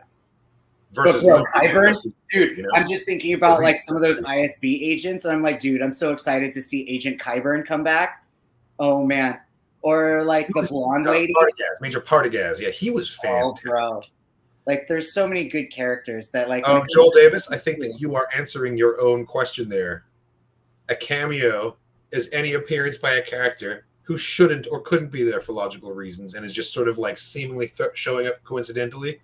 Like someone like Wolf Yularen showing up in the building that he works in makes sense because something has come across his desk that would be his job to deal with that is relevant to the story. That's not a cameo. That's, oh yeah, he is featured in this story. He's part of the story now. A cameo would be like if at one point Andrew gets thrown in the jails and the guy, the cellmate next to him is fucking Elon Sleaze Bogano or something from Attack of the Clones. He didn't go home. If we get to see a live action Kaminoan, bro, what if we got to see a live action Kaminoan? I mean, we did in 2002. It would be cool to see him again. I wonder if they could pull off like a practical effect for those, or if they just go CGI again. Because like the last time we heard in Bad Batch season 2, that's really when the Empire was really starting to seize all of the shit from Kamino, and we're really starting to rebuild their own cloning facilities. And we got to see, oh god, what was his name? What was the creepy doctor's name who is voice acted by McBoyle? Bro. Oh, what is his name? Bro, if we got help us out in the chat here. You know what I'm talking about. Dr. McBoyle, live action. Yeah, the Bad Batch Mangala character. What was his name? Bro, if we got to see him played by the McBoyle actor, that'd be fantastic. And the time period. It'd be pretty good. Yeah. It's hard not to see a McBoyle when I look at that guy. Yeah. I can't remember his name either, but yeah, I hate that dude. The dude from Westworld. Yeah, man. Yes. Yes. Do you have any thought on if Rey should be recast in live action? If so, who do you think would have the same presence? Why would she be recast? Rey, as in Ray Stevenson, who passed away. Who plays Baylan Skoll. I thought. Sorry, Rey is R-E-Y. If you're talking Daisy Ridley. Gotcha. Yeah, no, I totally read that wrong. Okay, no, you're that one though. So right. So here's the thing, which also goes back to the Mortis gods sort of question. So we're going back full circle here. If Rey is on, or if Baylan is on like mission because he's like mentally being called through the Force to the father, but the father sacrificed himself. No, father didn't sacrifice himself. The daughter sacrificed herself. That's right. Yes. So if Baylan ends up getting possessed by the father or the brother, they could just easily recast it that way. They could just use Ray Stevenson's or they could use Baylan's body. So they could like do a thing where it's like his costume and someone else's head and face, or it could be like a zombified version of the head, but it's like the father's voice coming out or the brother's voice coming out. That's interesting. I don't. Or it could just be the father or brother. I don't know how I feel about them like digitally doing anything with Ray's face. Yeah, I don't. Yeah, it feels like I understand the technology exists, and like regardless of whether or not there's from his estate, that just feels weird to me. Like this isn't some long dead actor. This is a guy who died months ago. You know, it feels like the wrong choice. There's not. I would say either recast him or write the character out, or like you're saying, have the character take on a new form. Yeah. You know. Like, don't recast Baylan Skoll. Have Baylan Skoll no longer exists because he has become something new, and this new thing can be played by a new actor. Like, that would be a way to continue the story, because definitely there's something really fascinating that they already had planned for Baylan. And obviously, we will have to wait many years until the narrative has taken its full entire course. But I really want to know what the original plan for Baylan Skoll was. That's true. I would be what Filoni was planning to have Ray Stevenson do for the next several years of this character. Like, what was because we know the trajectory has to change. What was that original trajectory? That's what I want to know. I also really want to know what the original plans with Carrie Fisher were for the sequel trilogy before she passed away. Looking at some of these questions. Would have been a completely different story. Solari, Maul is dead. How could he show up in anything but a flashback on Ahsoka? I feel like a flashback wouldn't do him justice. The only time that I think that Maul would come back would be if we happen to get some weird I would answer that and say the same way that Anakin managed to show up, War Between Worlds. Yeah, but why? It would be a very specific context. So because there's some lesson she needs to learn from her victory over Maul on the Siege of Mandalore, so we would get that duel play back out again in live action or something. It would be a flashback. Absolutely, we wouldn't get some Maul on the timeline in this time kind of deal. How could he show up in anything but a flashback? He's dead by now. Okay. Oh, you're asking specifically for the Ahsoka show. I was just thinking, like, how could he show up at any other point? Because it's like we haven't seen him escape. It's Hemlock, yes. We haven't seen him escape when he was in prison at Mandalore. We hadn't seen him kill Ventress. So eventually that could be a Tales of the Jedi story, which I would watch shit out of. Oh my God, yes. That would be a Star Wars Visions. I want Baylan Skoll for Tales of the Jedi, man. Yeah, Hell yes. Rude. Could you imagine like a shootout scene of Gar Saxon and a bunch of Mando Supremos? Just like that whole story. I grab my blasters and I start going, you know. So anyway, I started blasting. Start blasting, and then Maul goes out, finds like Ahsoka in the sidewalk, and like, "Hey, bounty hunter, bitch!" Like and then and then he kills her, steals her saber, and is like, "Yo, we're gonna go fucking kill the Duchess now." Like, there's so much cool Maul content and story in that weird little period of time. We need to get some sort of an adaptation of that story. And then there's also the Black Sun stuff with Kira. There's all the Kira shit. Yep. Bro. Crimson Dawn. There's all Crimson Dawn stuff. So if anything, like Maul, I have to believe that Emilia Clarke is showing back up in live action at some point as Kira, because what a fucking waste if she doesn't. Right? And Sam Witwer could do it. What a waste. Like, you know, like Maul has so much physical makeup, and you put enough robes on him, like Witwer could do it. Like Witwer doesn't need to fight necessarily. Like he could still fucking do it. But that's for a Star Wars question. Kyle, when are you gonna watch Ghostbusters?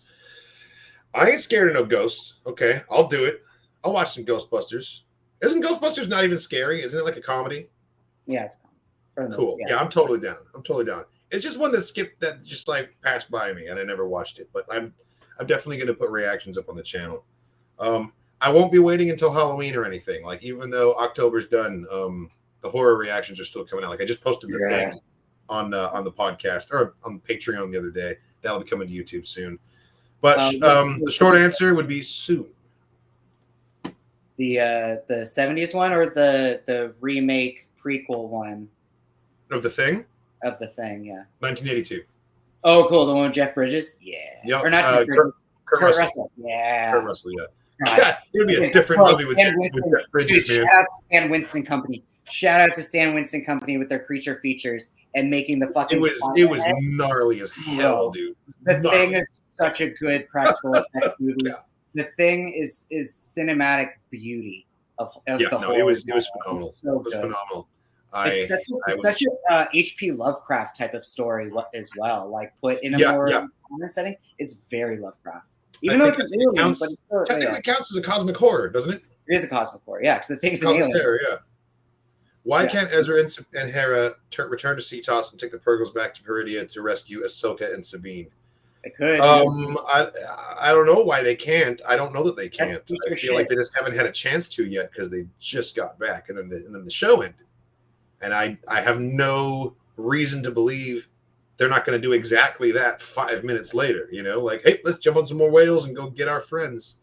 Like, that seems like a viable strategy for getting back over there. The problem is that a lot of the whales go there to die. and there seems to be way fewer whales leaving Citos Dude, okay. than there are Talking arriving about at dead Citos. whales, bro. Can we like visually go back for a second and talking about how Peridia had Ring of whale a bones. little ring of dead whales? Like it was a literal space whale graveyard. That was. It made me think of this orbiting fantastic rings. piece of sci-fi Oh, art God. that It was so I gothic. have. It was so gothic. It was So made by an gothic. artist named Bruce Pennington, and it's just like a gas giant with rings around it, and the rings, as they get closer to the foreground of the piece, you can see that it's a bunch of skulls and bones. Yeah, It was totally a reference to that. I'm pretty And then sure. Thrawn, in like one of his most I can find that petty fucking moments, and Thrawn being petty as shit decides, oh, I'm gonna leave a bunch of fucking landmines in the middle of space just in case any whales decide to come out here again. Because fuck them whales. Fuck them whales. Fuck them whales. They got me stuck on this planet, so I'm gonna leave them space mines. Like, dude, the whole thing was so amazing. Oh, here we go. Okay, so the shitty low res version. Hold on, I've sent myself down a rabbit hole here. Of what? Orbiting space skeletal debris? Well, you know me. I'm a fucking big old nerd when it comes to sci-fi art, especially sci-fi art from people like Bruce Pennington. So I'm going through my collection and finding the piece that I'm talking about here. Found it. Cool. Yeah. You'll like this. This was the first thing that came to mind when I saw that the ring of Peridia was made with whale bones. Thrawn, cultural connoisseur who really hates wildlife. Yeah, it's true. Multiple times. You know what? But even wildlife hates Thrawn. Thrawn is one of the very few people of which a thunderstorm personally tried to fuck up his day. That is true. Not everybody gets to claim that. Yeah. He literally had a Bendu storm invoked. Yes, it's all pixelated, but this was a magazine cover done by Bruce Pennington for like a sci-fi magazine, and it's an iconic image. It's one of my favorites. I actually have a print of it on the wall, but this is what I thought of immediately when I saw those whale bones. I love that. It's so fucking cool. God damn. Yeah, look up Bruce Pennington's art if you've never looked at it before. It's phenomenal. Yeah, Homo Solari. Thrawn had a shootout with a thunderstorm and won. Did he win though? Just because the thunderstorm dissipated, like he didn't kill the Bendu. It was a TKO. Yeah, right? It was a technical knockout. He still lost. He still was like left with a sense of like, what the fuck just happened to me? Like, yeah, he did get the last. He got the last disembodied laugh, which counts for like exactly. He's like, yeah, fuck you all. I'm gonna be throwing lightning bolts. Not this Bendu. Space Goose Bendu. Yeah. Speaking of which, so when are you going to do a cosplay of the Bendu? You just need some fur, a hot glue gun, some antlers. You got it, bro. Yeah, when I become a foam smith. And, okay, I feel like if you were to do a Bendu cosplay, you would either have to do it, like, as one of those stilt walkers who have, like, you know, the short back leg stilts and then the extra long, like, frontal arm. I was thinking you'd do an old school like horse cosplay, like with a caboose. Someone's just holding your waist, and they're like the second half of the horse, like doubled over. Plus, he has the giant like shell thing. But yeah, I don't fucking that would be a hard one. Cool. We have time for a couple more questions. There's still other cosplays. I'm hoping that this year at Emerald City Comic Con, I'll have 2 new ones. That's the I might actually cosplay this year when we go to Emerald City. I think I might do it. I'm not fully convinced yet, but if I can get a really good Kyle Katarn outfit, I'll do it. Yes. Friday will probably be like either Creepy Strange or What If Strange. Also, What If is getting a season 2, bitches. So stay tuned because the Dork Forces will be sure as shit talking about that when it comes out. For sure. I can't wait, dude. I can't wait. Yes, I would consider that. In fact, it's funny that you bring that up because I was talking about that with someone just the other day. There's a new Godzilla trailer that just came out, and I haven't actually seen any of the Godzillas. I know who Godzilla is, obviously, but like I've never sat down and watched those. So I wasn't really sure how many people would be interested in reactions to Godzilla because I feel like it's one of those ones that's sort of under the radar. But I feel if like there's enough interest in a reaction series, I'll do all of them. I'll start with the very, very first Godzilla way back in the day and like work my way through. I feel like for Grizzled Wizard, like the old 80s and like people in the suit Godzilla movies of just like people just breaking cardboard buildings and like I'm into it. That's a vibe right there. Yeah, that one would be really fun because you would be able to see like the fishing line that's like holding the miniatures together and like the flying Rodan, and you get to see the people in the suits. And like it's great reference of like what people were able to build out of styrofoam back in that fucking day. Like even now, foamsmiths and cosplayers are fucking incredible. But it all started with the old school Godzilla monster movies because that's what brought into Power Rangers and Senpai and like the Sentai. 100%. And like it just escalated upwards. It developed into Beetleborgs. Yeah. The I haven't seen Godzilla, but I have seen Pee-wee's Big Adventure when he drives the wagon through the studio set and he drives into the Godzilla chute. Mm-hmm. So in a way, I've seen Godzilla. I think that counts. Yeah, you've seen moments. Yeah, that's canon. That happened in Godzilla at one point, right? A massive Pee-wee just like drove through. Yes. Okay, nice. Yeah, we've got some enthusiasm. I'm totally down. I just wasn't sure if anyone cared to watch those, but I'm totally down with that. Yes, with Santa Claus and Twisted Sister, it's such a fun sequence, man. I love Pee-wee's Big Adventure. That's true. Rest in peace. My favorite Tim Burton movie, actually. When is the next mini show and tell? That's a question for you, Bendu. What are you working on? Have you got anything that you finished recently you want to show off for the people? For those of you who don't know, Bendu is a highly skilled painter of miniatures. So Darth Maul is still in the works. I haven't actually seen the latest progress pic of your Maul. So show me what you. Yeah, the most recent things I've worked on was. So I bought the Goliath Ultimate Gargoyles figure from. Hell yeah! Target. Yeah, I was so stoked when you texted me that.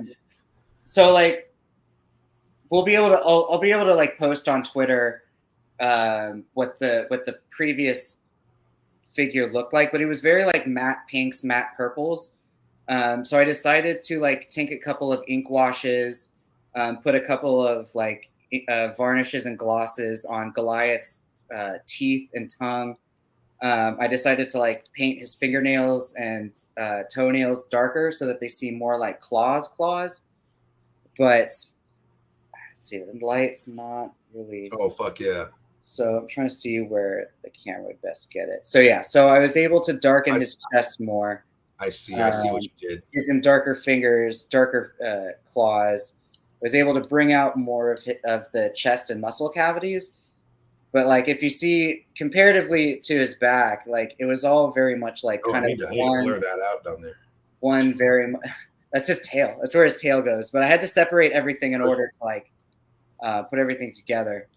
But the scale though, so this dude's a target, and just like for scale, his fucking wings, like. Also, partly like Gargoyles is just such a nostalgia thing. I grew up on that shit. I love Gargoyles, man.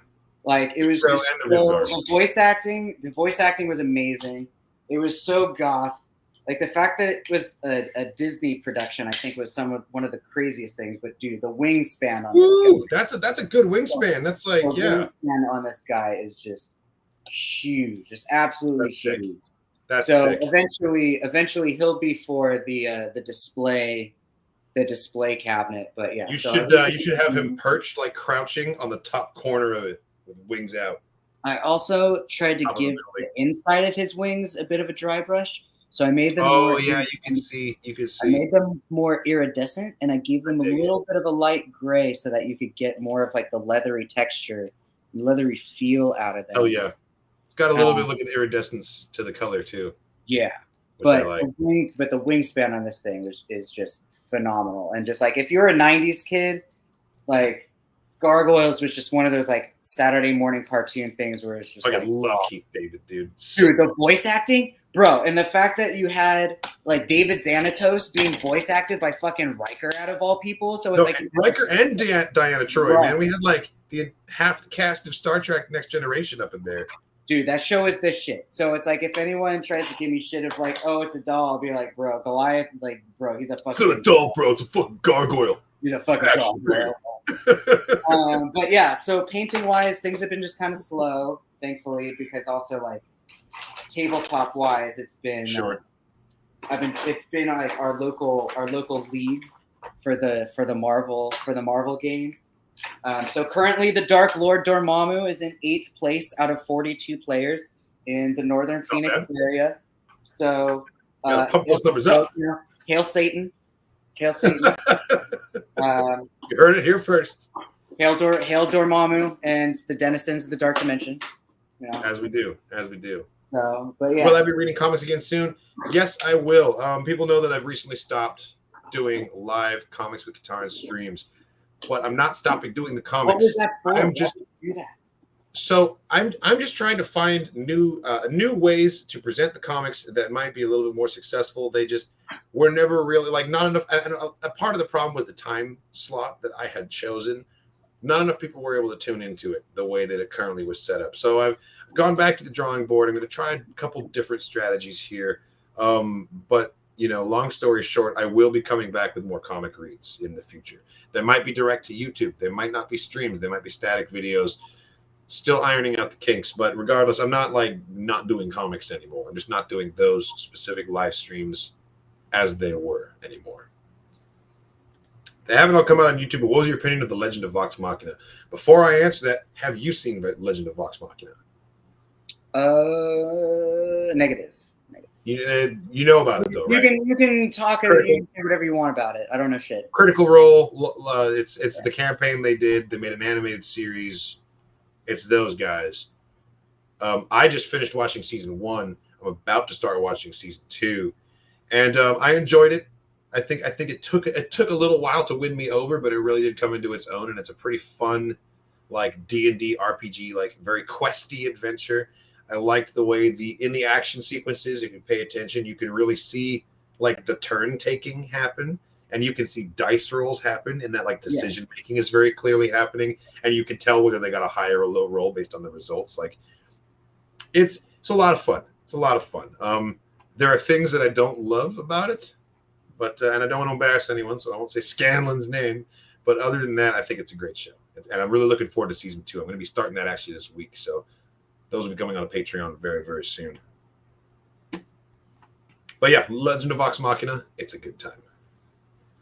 Cool. Well, thanks so much for hanging out with us tonight, guys. This has been a fun edition of the Dork Forces podcast. You can tune in right here every Tuesday night at 7 Pacific time and join us for an hour or two of just nerdy good times. Not really sure what's going to be on the agenda for next week yet. We'll be talking about that on Discord, coming up with some topics and ideas. But it's been a real pleasure. I hope everyone enjoys the rest of their week, and we'll see you in about a week's time. Bendu, do you have anything else to add on here before we sign off for the night? As always, you can follow us on various social medias. You can find me on Instagram for more miniature painting and or cosplay content under The Sage Hope.